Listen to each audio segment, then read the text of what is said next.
ladies, I want to welcome you to another episode of the Love Breakthrough Summit. Today is going to be super juicy. It's going to be super amazing. You're going to be so happy that you did not miss today, and you're going to want to watch it again. So be prepared, be prepared. I'm just saying, ladies, I'm just saying, be prepared. I love it when we have our men, our powerful, educated, masculine men on the summit to really help us understand what's going on with our relationships from the man point of view, and even just from the feminine point of view, especially when you're as powerful as Todd Malloy that we have on this summit today. He's going to be bringing it to us. He's going to be talking to us about emotional, mentally, about sexual healing. He's going to be helping us really understand the key ingredients to a love breakthrough. And you can't do that without healing emotionally, mentally, and sexually, right? And so that's what we're going to be talking about today. So this information is going to really, really help you to change your life and make the shifts necessary to really attract the love that you so desire. And guess what? I know you deserve, ladies. So we're going to get right in. We're going to welcome Todd to the summit. Thank you so much for joining us, sir. Thank you for having me, Camille. I'm excited. I'm excited about what you're doing, and I appreciate you inviting me to be a part. Yes, thank you so much for your time. So we're gonna first, I want to learn just a little bit more. So can you tell the ladies, how did you get started in this field of work, and then what do you really do that really helps women that are listening to the summit? Well, you know, it's been a lifetime journey. I got a few gray hairs, so I've been doing quite a few things. But at the end of the day, it all came together where I really understood that I wanted to be a part of the solution to life. I wanted it to matter that I live. So as a result of that journey, I went on to become a licensed marriage and family therapist, did advanced studies to become a certified sexuality educator, a certified sex therapist. And I also do a little teaching in regards to sexual education, sex therapy. Ultimately, it just boils down to I wanted to be a part of the solution to help give people the permission to be their most authentic self. You know, too often times we take on so many different personas, or we introduce our representative to people. I think we do ourselves a disservice when we do that, and we're actually cheating ourselves. So I wanted to be that partner that people could join with, couples and individuals, that we can process through the challenges of life. Those challenges are emotional distress. Those challenges are life crossroads, sexuality and intimacy, trauma, things of that nature. And subsequently, allowing them to be empowered to have a life worth celebrating. So all of those things coming together, understanding how fragile life is, just kind of motivated me and gave me a passion to do what I do, and I joyfully do as a way of life. All of that is super juicy, and I think that's exactly what the ladies want to hear today. I mean, all of that. I can't even pick out just one thing, but before we get to the sexuality part, I want to really, something you said really touched my spirit, because it's where I work as well with women, and understanding why they may not show up authentic, or why they may show up with their representative instead of with who they truly are. So can we talk about that a little bit? Why do you think we show up with our representative and we really leave our true selves at home? Right. Well, actually, my perspective is, as a society, we're traumatized people, not because we come from Beirut, Iraq, or war-torn country, but just the way society raises us. You know, when you're a kid, you're supposed to be seen and not heard. Then when you get a little older, you think you can say some things. They say, if you can't say anything nice, don't say anything at all. Then they go to, then I become an adult and I'm working and all of these things. I can really say what I want to say. But if you're not politically correct, your socioeconomic situation will be challenged. But at what point does anyone say, connect to yourself and share your experience? Where are we really learning the tools to connect to self and to use our voice and know that it matters? You know, whether consciously or subconsciously, society is saying you have to go along to get along. If you watch media always telling you that you're not enough. You know, if you're a size 1, you're perfect. If you're size 12, something's wrong. No, you were never built to be a size 1. You're supposed to be a size 12, and your best self is at size 12. But according to societal things and all the different things that are put on us, it tends to hinder our ability to hear our own voices, to trust our own truth, and move in our own knowing. So how does a woman really free herself then? How does she become free enough to be her authentic self? Where does she start? Well, again, it's part of the 6 ingredients, key ingredients that I highlighted. And it really starts from knowing yourself.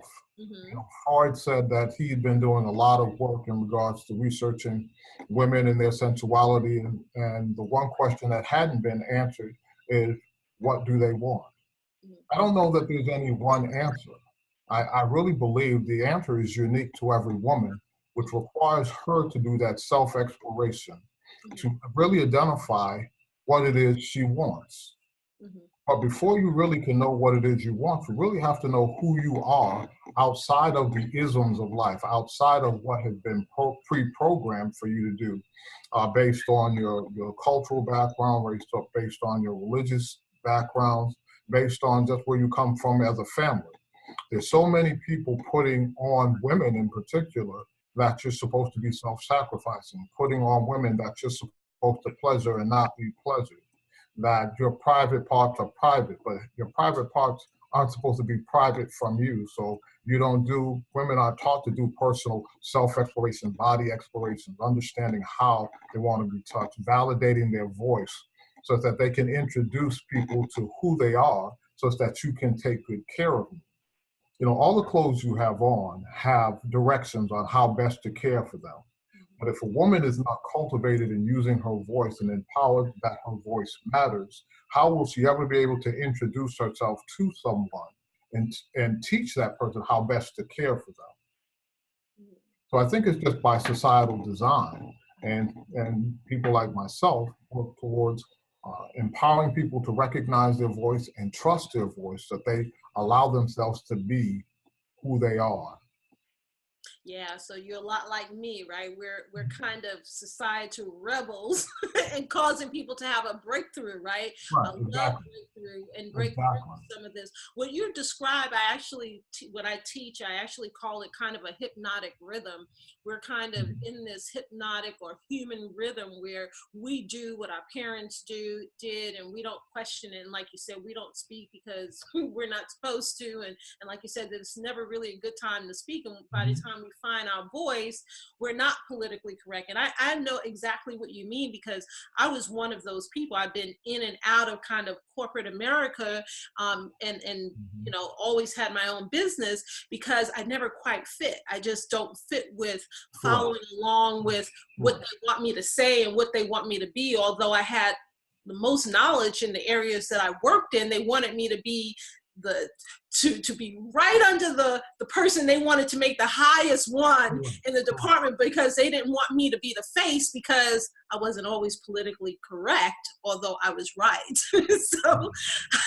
So I had to step back. Sometimes we as women, we have to step back and really release some of the things from the world, even if it is corporate America or whatever it is that's blocking us from being our authentic self. And I think what you're saying is, if we don't fit, kind of let it go, or really at least do some exploration to find out who are we and what we really want. I do it in a therapeutic setting daily. I come across women that they've been told that their hips are too wide, their lips are too big, their breast is too small, that go clean up after your brothers. Your brothers don't have to do laundry. Your brothers don't have to clean house. They don't have to make their beds up. That's why they have you. Wow. Just a number of things to where, and people fail to recognize the impact that has. And even though we may have feelings, I'm not going to turn into my parents, or the things that I learned of old aren't going to be my life. I find clients consistently living out old patterns. I had this particular persona, this particular behavior to survive this environment, my family of origin, the way that I grew up. However, even though I get older and bigger, I actually take that same mindset and follow it the same way, even though everything else around me is changing. Mhm. I keep a similar mindset. It may manifest differently, but once we do the homework and kind of process through it, we recognize that we're playing an old game in a new story. Exactly. And that's so juicy, and here's why. Because the dating world and the dating scene and relationship scene has kind of changed, right? And so we can't really use those old techniques to attract the love that we deserve, which is why there's been an explosion in books and education around love and relationship and how to really navigate the dating world, right? Oh yeah, very much so. And see, that's why the knowing the first ingredient of knowing yourself is so knowing what you want is important. But in order to know what you want, you really have to do exploration, which is the second ingredient, which is self-awareness. I really have to understand myself today as this individual. So as I define my womanhood, as I define my sexuality, is it relevant to today, or is it being played out based on what mama and daddy may have taught me? If mommy and daddy had challenges with their own personal growth and development, had an issue with their own sexuality, and they transferred that to me, am I really living like I want to live, or am I living as a pre-programmed script to someone else's story? Because 15, 20 years ago, they didn't have the resources that we have today. They didn't have technology like we have today. There wasn't a personal growth and development, enlightenment, awareness that we have today. So in order for us to be relevant, in order for us to be competent and maximize who we are and where we are, we have to embrace the things that are available to us today, how they impact us, and then make our choices and decisions based on that information. It's not that what people of old didn't give us wasn't valid, but we're supposed to build and grow on that and not accept that as a way of life. So as you define womanhood, or as a woman defines womanhood, I think that has to evolve based on the relationship you are and the stage of the relationship you are and where you are in life. Why is that? Because each of those things are changing. I came up with my definition of manhood before I left my house. So in the midst of me, watching John Wayne, hearing what the guys around me were saying at the barbershop and so forth. Okay, now I say, ta-da, I'm 18 years old, I'm a man, I'm 21, I'm a man.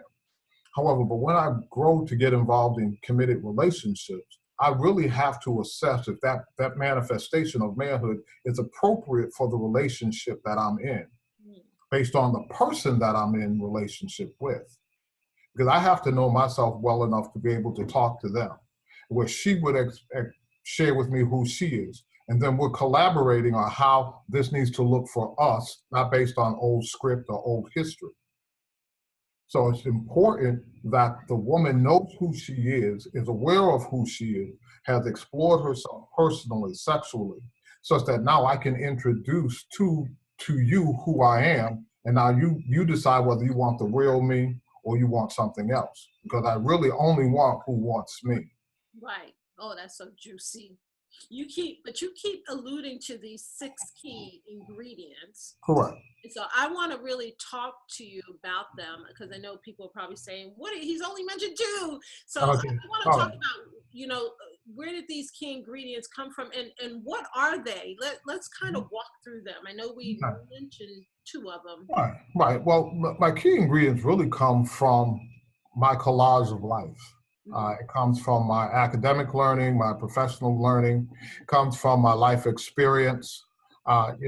Obviously going to graduate school for psychology, licensed marriage and family therapy, and sex, things of that nature.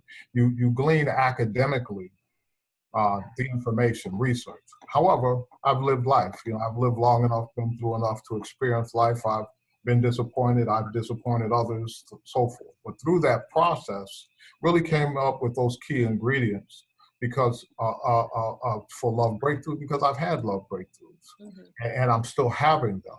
And even if it comes to a point of loving myself at this phase of life, because this is an evolutionary process. It does not ever stop, because sexuality will change for us, our body type will change, our appearance changes, and can we love and embrace ourselves throughout this process?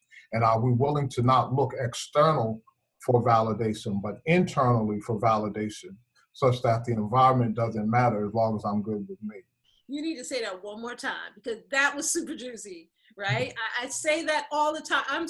You have no idea how excited I am to be sharing with a fellow colleague that is speaking about the same things that I constantly speak about. So I want you to repeat that again, because I'm so super excited to hear someone else say this. Well, I just think it's very important that we learn to embrace our transformation of love, life, and beauty throughout the lifespan. It isn't for a moment in time.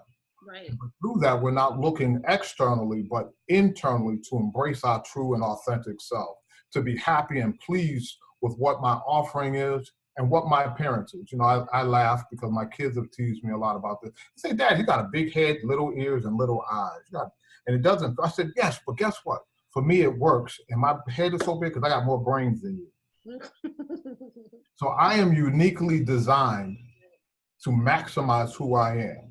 And I challenge women the same way. Your body type, your voice, your expression, your eye location, all of these things are enhancements for you because you are unique and wonderful all by yourself. Mm-hmm. The best way to maximize who you are is to be who you are. There's no one can beat you. No one can beat you at being who you are. Therefore, that internal embracing of self, that internal awareness will resonate energetically around you and transform your environment. Because see, if you can't accept who I am, that weeds off the riffraff. Right. Because I'm fully aware of who I am. So as I walk in who I am, it will either draw to me that match and repel others. Even if not, it gives me a litmus test and understanding of what I want and what I desire, mm-hmm. so that when you approach me, I know who need not apply. Right. Right. That's amazing. So we've come. I hope you ladies are really taking notes, because this is super juicy. I always say that you have to do your inner work. Love and love breakthrough is an inside job. A lot of times in our society, as Todd's been mentioning, we work from the outside in. We try to please everybody and everything around us. We, as women, even try to please men. We try to become the woman we think they want us to be. But what they really want is to fall in love with a woman who is being herself. Exactly. And right. And then when that's aligned, so if you snort, or we say, if you snort when you laugh, if you eat a lot, if you like to dance in the middle of the floor when music comes on, do your thing, because your guy will appreciate that, and he will feel that energy, and he will say, that's my girl. That will be the thing that draw you to him. But a lot of times we live a dumbed down version of ourselves, and we try to pretend or sit in a corner, and we don't really allow ourselves to let ourselves go and be who we are. Exactly. And it's sad. It's sad for us. Can you imagine? And I work with couples, and I work with couples in they have 20 years together, 16 years together, 23 years together, and they really haven't actually truly introduced themselves to their partner, and wonder why their relationships aren't what they want them to be. And because throughout the relationship, you really have not been cultivating you as the individual and sharing your voice and trusting yourself and knowing yourself well enough to introduce it to your partner. So, throughout the relationship, I say too often times people are getting pieces and parts, but not a global person, not the full essence of who the person is. So how could someone appreciate you if you really haven't introduced yourself? That's juicy. That's juicy. I usually tell women that the best time to introduce and reintroduce yourself is through date night. Use that. And I mean, there's other opportunities and platforms, and I'm sure you may have some recommendations, but I think that that's a perfect time, especially for those who are married, even if you've been dating for a while, to every time you go on your date, just reveal yourself a little bit more and don't be afraid to share. And sometimes you need to make sure you're still aligned, in your values, in your goal, and in your vision for life and for your relationship. Because a lot of times women meet men, and sometimes they say they're in the relationship, but women don't pay attention to the fact that they are dropping off. They're not calling as much, not taking them out as much. They're not as available enough. And she begins to make excuses for him why he's not available, instead of paying attention to the shift in the relationship. And then let's talk about the elephant on the table to see if we're both in the same spot, right? Right, because what oftentimes I find women internal, when something goes wrong with the relationship, they immediately internalize it Realize it. and then say, what have I done wrong? What's wrong with me? No, there's nothing wrong with you. Something's going on, something shifted. And the key is to ask what that is. Now, I agree with you in regards to date nights, frequent date nights. I agree with you on having those schedules, set times, whatever they may look like.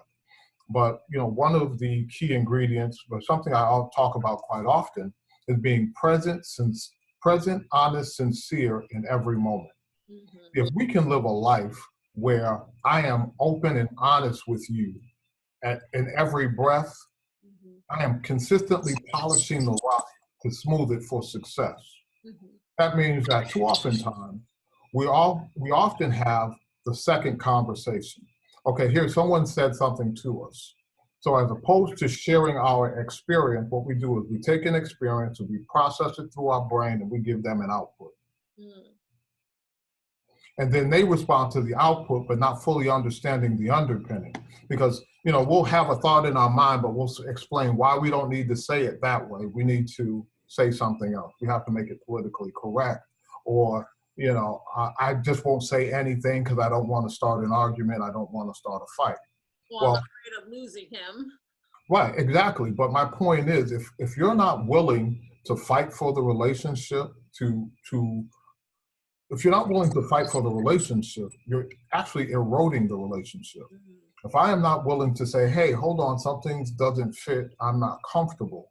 How do we move past this? How do we move this barrier that just fell before us so we can still see each other clearly?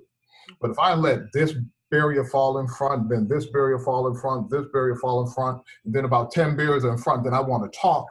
Well, now the whole situation escalates. The person you're talking to is saying, why is the argument so, I only didn't say thank you. But now you're saying I haven't been any good for 10 years. Hold on. You just said you liked me yesterday. So now they're invalidating your conversation. As opposed to incrementally, every time something shows up, I bring it to your attention. This is not whining, being in that. Hey, help me understand, because you're owning your experience. Hey, we've been doing real well. I've been vibing with you. Something just happened, not understanding what shifted, but now all of a sudden, I don't feel the love that I felt yesterday. What's going on? Because it may have nothing to do with you. Right. It may have to do with what they're experiencing, but then them hearing that and they don't feel like they're being judged or put in a corner, you're more asking them information. I'm asking you to be a helper to help me understand what's going on. By putting your partner in a position to be a helper, they're more inclined to say, hey, this is what's going on with me. Or, hey, I really haven't processed it yet, so give me a few minutes. But by doing that, now takes the hook off you. Now you don't internalize it. Right. No, this ain't got nothing to do with me, because I know I ain't done nothing wrong to you, because I ain't seen you all day. But now it allows you to move on, but continues to foster communication, but also hoping that your partner reciprocates that, because that we're continuously sharing information like a closed loop system, like turning the lights on, turning the lights off. As long as we're communicating on a consistent basis, the lights are always on, I can always see you. The moment I stop, the lights are off, and it challenges me to see you and appreciate you for all that you bring to the table. So it sounds like we're shifting into your third key a little bit. And you can tell me your third key ingredient. The first one I want to make clear for the ladies, because I kind of jumped around a little bit. But key number one was knowing what you want, right? So these are the key, right. So these are the key ingredients. These are the key ingredients that we need to create our breakthrough, right? And so the first one is knowing what you want. And then the second one was self-awareness. Correct. The third one, it has something to do with unweaving the tapestry of old. And that's kind of what I hear you saying, not kind of settling for the status quo and the way things always are, but to really open up. You want to talk about that a little bit more?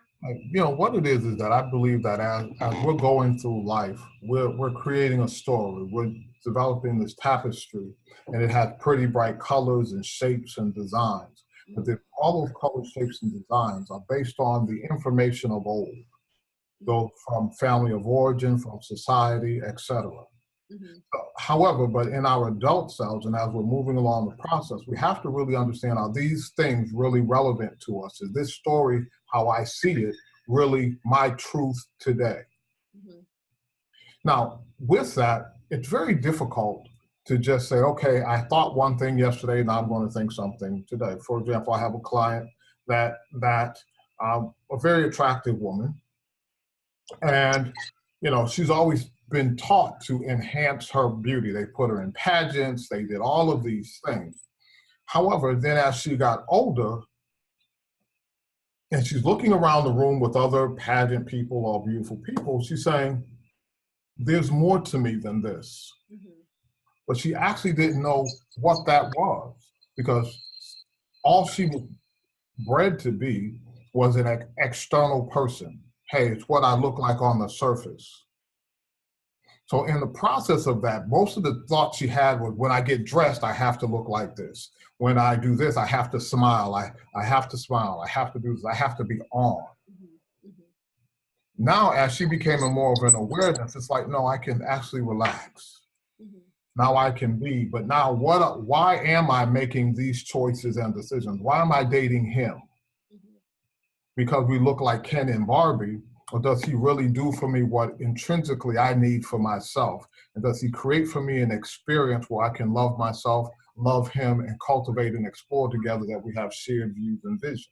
Mm-hmm. Now, in making that transformation, she shared with me that it had a visceral effect. She said, I became nauseous, just using my voice, challenging my thoughts, asking myself why. To unweave this old habit of just the routine that we go through, and to create new thought pathways, to create new behaviors and patterns, and also wrestle with the people around her that said, hey, you're so beautiful, you should model, you should do this, you should do that. She said, actually, I just want to be an optometrist. You're 6'2", you're 120 pounds, you're perfectly formed. Why would you want to be an optometrist? Because that's really just what I want to do. So through that is willing to go against the grain. Mm-hmm. And going against the grain is unweaving that tapestry, which leads to the fourth key, which is learning to be comfortable in the uncomfortable. That means that I have to be willing to make other people uncomfortable, that I'm comfortable. I have to be willing to have the hard conversations. I have clients, women, that have vaginal pain during sex. For 8 years, this woman cringes every time she has sex with her husband. She told me that she's having vaginal pain, and we work towards that to address that. But for 8 years, she's married to a guy and doesn't believe she can tell him that she's having vaginal pain during sex. That she's, to some degree, a large degree, I hear a lot of clients faking it, but in her mind, judging, please let this be over. And I'm looking at them, I'm saying, how is it that you find that okay? Mm-hmm. Where were you taught that you don't matter, even with your own body, even with your own sexuality? And to validate using your voice and sharing, and be willing to damage his ego, bruise his ego for the sake of a long-term relationship of the healthiest form. The fear of loss. Right, but my question is the fear of loss greater than your own happiness and joy? Should it really be? Absolutely not. If I can't be my authentic self with you, should I actually be with you? If I can't position myself to experience my greatest joy with you, should I be with you? You can do bad by yourself. Yes. You need people that help you be bad. You don't need people that help you be uncomfortable. That can be achieved without anybody around. So if I'm going to share my life with someone, why not share it in a manner of which brings me the greatest joy? And holding myself accountable for creating an environment will do that. And holding myself accountable means learning myself, be willing to have the difficult conversations with my partner, because it's about the ulterior motive. The ulterior motive is not to destroy, but to build, but to enhance, but to strengthen. And if this is uncomfortable for you, I have to question whether you actually belong in my life or not. Absolutely.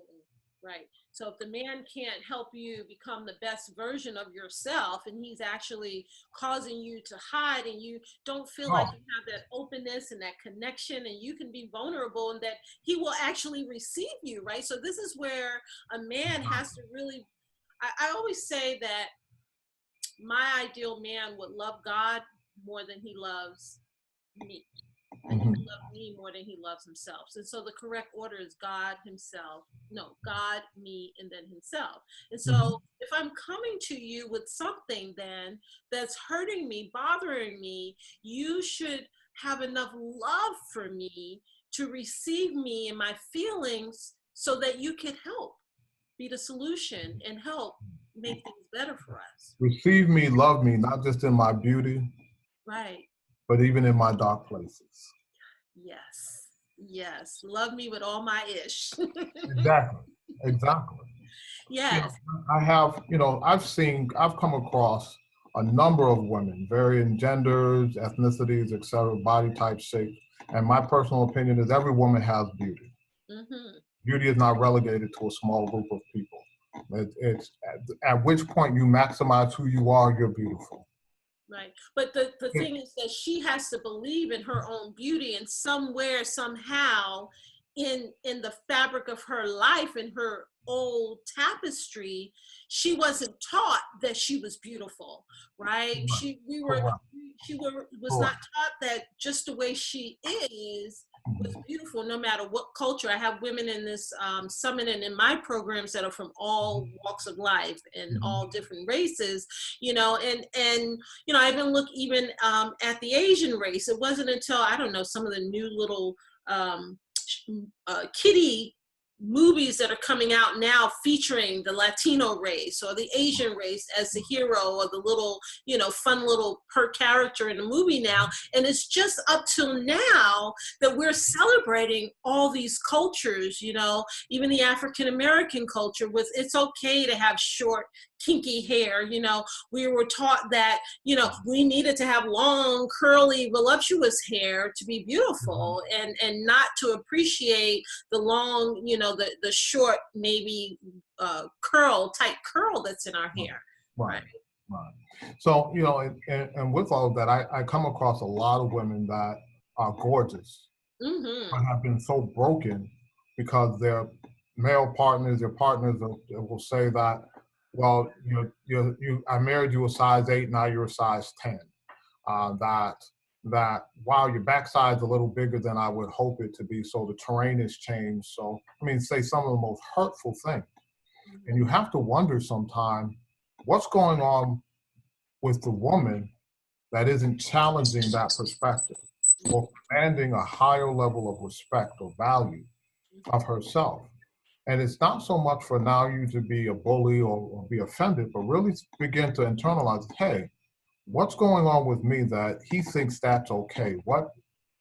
How have I presented myself in this relationship that this person feels that they can talk to me in this manner? And Let's how do I correct it? and let's take that a step back, Todd. How Hmm. did I even select a gentleman or a guy Hmm. that's that way, that didn't love me for me, and I didn't pick it up that he didn't love me for me? He only loved me perhaps because I was a size 8, and very His ideal of me, not actually me. absolutely right, and not realizing that, in a couple of years and a couple of babies, I might not have this size 8 figure. I mean, now women are getting surgeries and they're getting stuff, and actually now they're having to get some of their butt and stuff taken out because their legs are not strong enough to handle it. I'm like, oh my God, right? So they're looking for this ideal woman instead of just the pure woman that's inside. Exactly. And embracing all of who she is. There's a religious adage, a man finds a treasure in the land and goes back and buys the whole land. Mm-hmm. I'm not just coming for your treasure, I'm coming for all of what you bring to the table. Because your treasure is enough. Your That's treasure, I place value on such that the rest of the land is still considered beautiful. I find value in that. I got chills with that. I mean, that was so. I mean, I literally got chills. It was like, whoo, okay. Let's that was really deep, because when you're thinking on that level, and you really are just buying all that's there, and you're committed to that person for all that they are, not what you want them to be, not what you want to change them to be, and not that you want to criticize them to make yourself better, but you're really just accepting them for who they are, and you're willing to build and allow that love to grow. Correct. Very, very much so. And in that process of weaving that tapestry, in that process of finding yourself, it is uncomfortable. We're afraid of the unknown. Mm-hmm. Oh, you know, and at times that fear causes us to be stuck. Mm-hmm. But at some point in life, you're going to have to want yourself enough, love you enough to fight for you. Mm-hmm. Mm-hmm. We fight for so many things. But when do we stop to say, particularly women, I'm going to fight for myself, that I'm going to fight for my sensuality, I'm going to fight for my voice, I'm valuable. I'm no longer going to diminish myself, because if I diminish myself, I give the people around me permission to diminish me. If I don't see my full value and walk in my full value, how can anyone else value me? That's why in the first key, I say, know what you want. But in order to know what you want, to a degree, you have to be what it is you want. Research shows opposites don't attract. The research says similars attract. Mm-hmm. So if I don't allow myself to grow and be healed, I'm going to connect to a fractured, broken person, just like I'm fractured and broken. And that's so true, right? Like attract likes, and correct. We say that relationships are a mirror to who we are. And correct. So if you are broken, if you are, you're not healed, right? That's why I think I got the name somehow, the Healthy Love Coach, is because it's all about healing you first. And if you don't heal yourself first, you won't be able to have a healthy relationship. And that sets an amazing precedent for what this whole summit is all about in creating a love breakthrough. Fighting for your breakthrough, right? You may have been in a relationship where you were not honored, right? You might have been raised by parents who didn't set the right example. You might have gone through traumatic situations that caused you to be broken. But ladies, the one thing you have to do is fight for your breakthrough. And that's what we're talking about. Correct. And that's the being comfortable in the uncomfortable. Right. And so does that lead us into, so that was number 4, being comfortable with the uncomfortable. And then now the next step in that process is weaving new tapestry, right? So after we create this love breakthrough, now, we're looking at this thing that we didn't know that we needed to address. Most of the women that are joining this summit had no idea that they had some things going on. They needed to develop self-awareness. They needed to unweave some of that old thinking and that old mental tape or that inner conversation that was going on, right, with them. They didn't realize that it was causing them to behave in a certain way or blocking them from having healthy relationships. But now we're challenging them to become comfortable with the uncomfortable and face what's going on in your life. That's the only way we can erase it, right? That's the only way we can really change it, is by really looking at ourselves in the mirror, not with more judgment, but with a view to understanding who we are and healing ourselves, and now moving to the step of weaving new tapestry. Exactly. Weaving that new tapestry. Again, to your point, once we've unweaved and we're learning to be comfortable in the uncomfortable, now we're beginning to find our truth. Now we're really finding our relevant, competent, now puzzle pieces that we can put together to create our current story and our future. Right. So now I know who I am. Now I truly know what I want. I know what I like. I know what I enjoy. I know how I want to be held. I know how I want to be kissed. I know what I want to be experienced, and I know what it looks like in my life. I know when I feel it, I have power in my voice now to say, hey, if in making love to me, you just can't jump on. Mhm.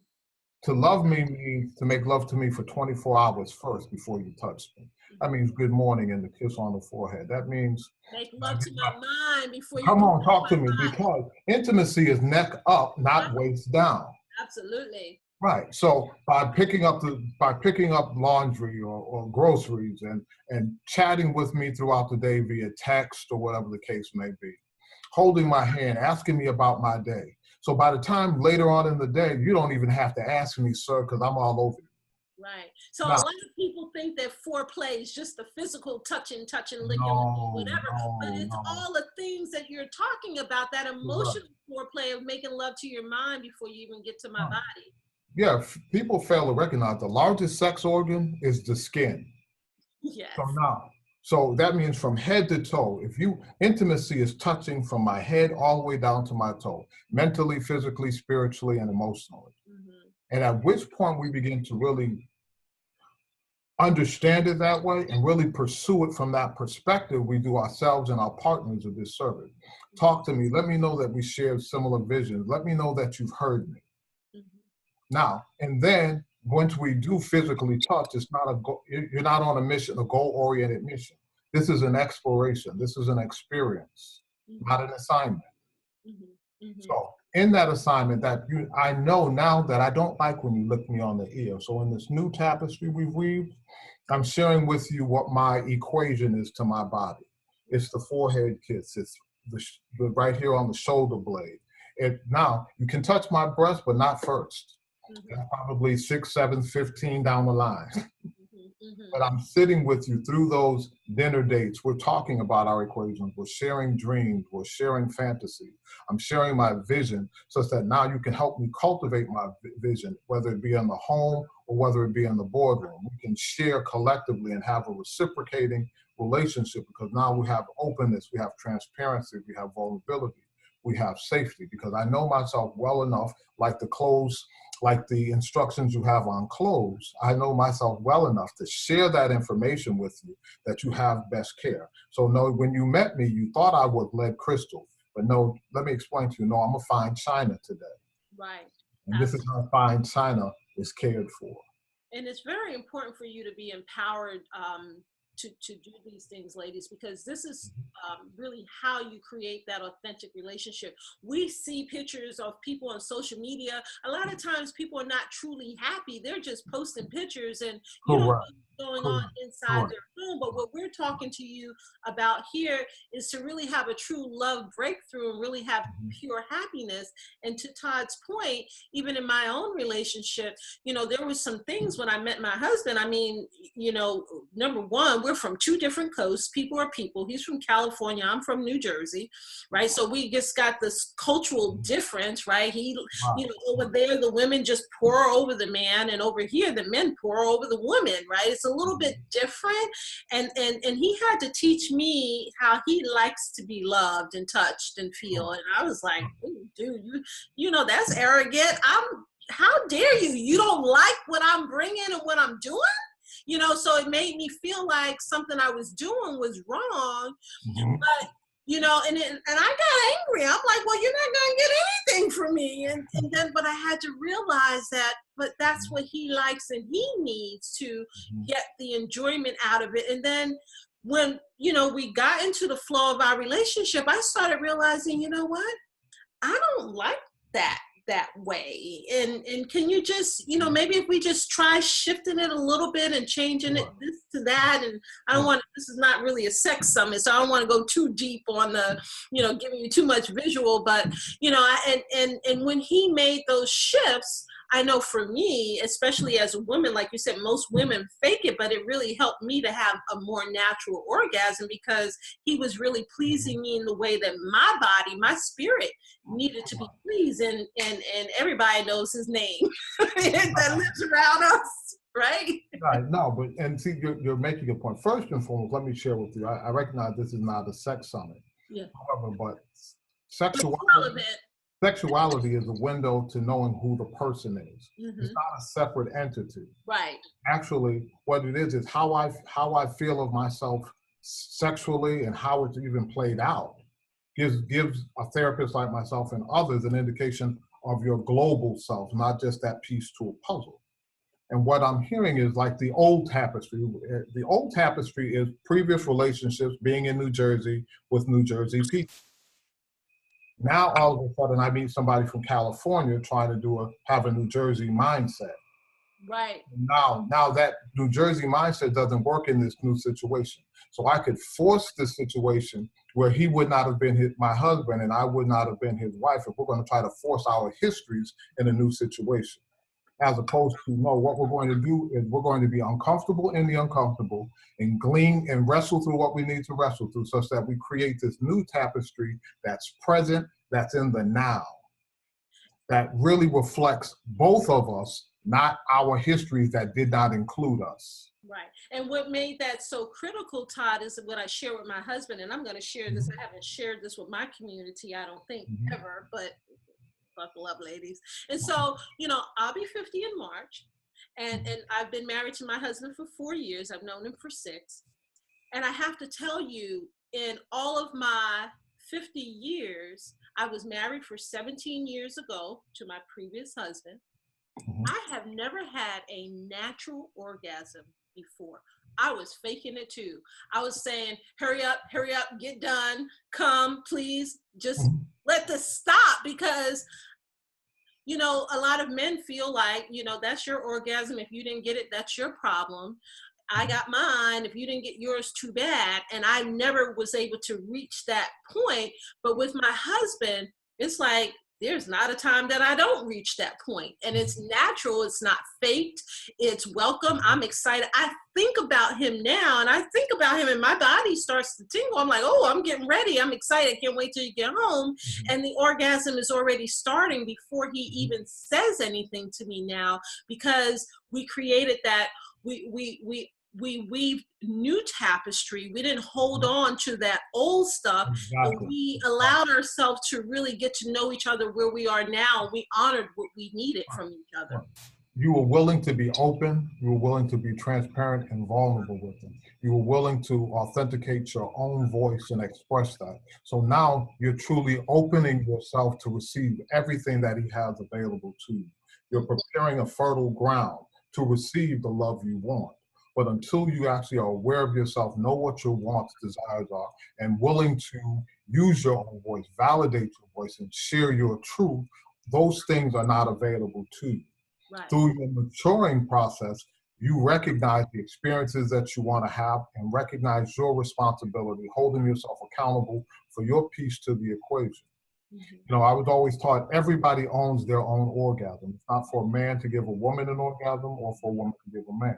It's for each of us to understand our bodies well enough to teach each other how these things are done, so that we can collectively have the greatest experience. And what you just shared is a perfect example of that. Yeah. I wish I knew you about 30 years ago, though. It would have saved me a lot of learning. But so there's some young women and middle-aged women, and I have to say that I attract a lot of women in my communities that are very successful and powerful, and they are still chaste, they are still virgins, and they're still waiting for their Mr. Right. And so this information is very relevant, especially for those who have not had sexual encounters or many sexual encounters, or really have not explored yourselse. I'm afraid to ask you because it's in initials, and I don't know if you touched on it yet, but what is number 6? It's PHSE. Right. PHSE this is a perfect segment to that. It's present, honest, sincere in every moment. Okay. That means that we are willing to share of ourselves to our partner, such that we get a real litmus test about what's going on in life and in our moment, such that we can stay connected and in loving relationship. For example, the best way to explain this is with your husband. We'll use you as an example. Hey, I'm not comfortable with you not pursuing me. It seems as though I always have to be the initiator in sex or initiator in love, and that makes me uncomfortable. So help me understand why I feel this way. And then now the person doesn't feel like they're judged. The person does not feel as though they're under attack, because basically you're asking them to be a helper. Mm-hmm. I'm having an experience with you which is contrary to what I want to feel with you. Right. Help me understand how I can get it back on track. So, but I have to be present to my experience. I have to be honest with myself about what I'm experiencing and sincere in my delivery each time we're together. Let me level set my emotion with you. Should I feel this way or not, based on the dynamics of what's going on? Mm-hmm. Then once you level set, like, hey, I'm in the right place or the wrong place, now we talk and we level set so we have the same conversation. Too oftentimes, even in therapeutic settings, I hear one person speak, another person respond. I say, stop. What did you hear the person say? Mm-hmm. But in the midst of hearing them, they actually miss the whole conversation. Right. So what I often do, with present, honest, sincere in every moment, is share your experience with your partner, i.e. in the sake of explanation and narrowing it down some. I ask people, have you ever made good love? I said, when you make good love, you ain't even got to talk about it. Everybody just roll like they're supposed to roll, and everybody just knows what the vibe is. Everything clicks. I say, now what I'm asking you to do about present, honest, sincere in every moment is do it with your clothes on. Right. Absolutely. Is to share your experience, be energetically connected. That means this is the energy that I have right now. Is this the energy that's in the right space? I.e., when we talked about your husband, hey, this is where I'm at. And he'll say, well, I was always, the reason I'm waiting for you to pursue me, or the way that I'm looking for you to be initiated, because that's my history. That's what I'm used to. Right. Where I'm from in California, they'll say, well, hey, I didn't understand that. However, it's nice that you come from California, you want this, but let me share something about me. I like to feel pursued. Right. Me being a woman in my mindset says, hey, but when I know you're pursuing me, my desire to pursue you is easy. Because I recognize that there's a shared value here. It's not just one-sided. Because when you pursue me, I know that you want me. I know that you desire to me. It makes me feel connected. But when you're waiting for me, I start to not feel good. And as a man, as your partner, he said, hold on. Because every man has a litmus test of his own manhood and what it looks like and what he wants to bring to the table when he wants to offer his partner.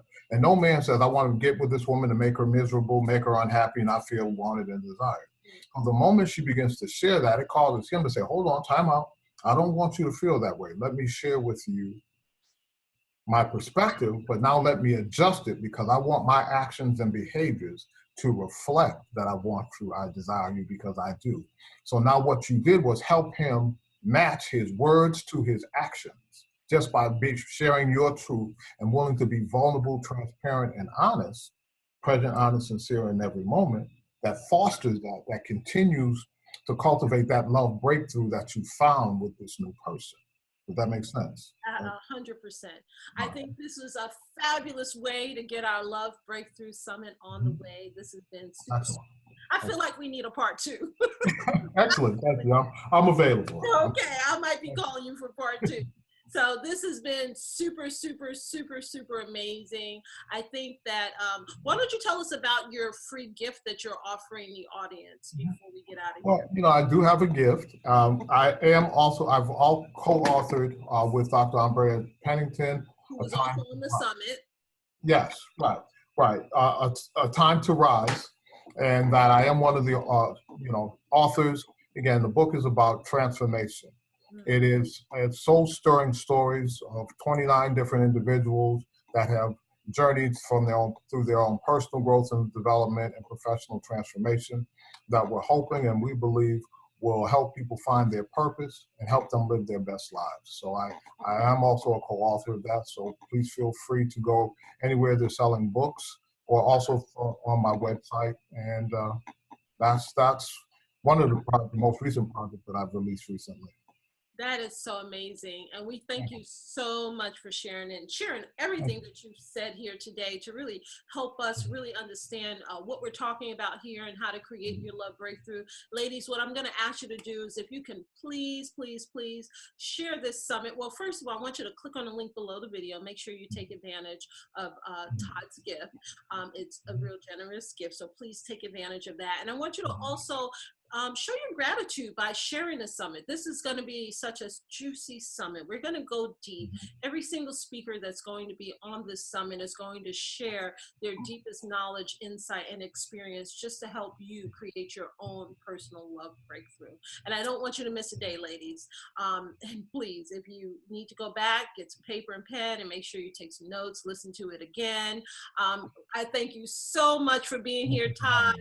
I could talk to you all day. I know we're running out of time and we got to get out of here. But again, thank you so, so much for being here. Oh, thank you for the opportunity. And I look forward to future collaborations. Yes, sir. Well, I wish you love, Todd. And I wish you all ladies love. Bye, ladies. See you tomorrow. Take care.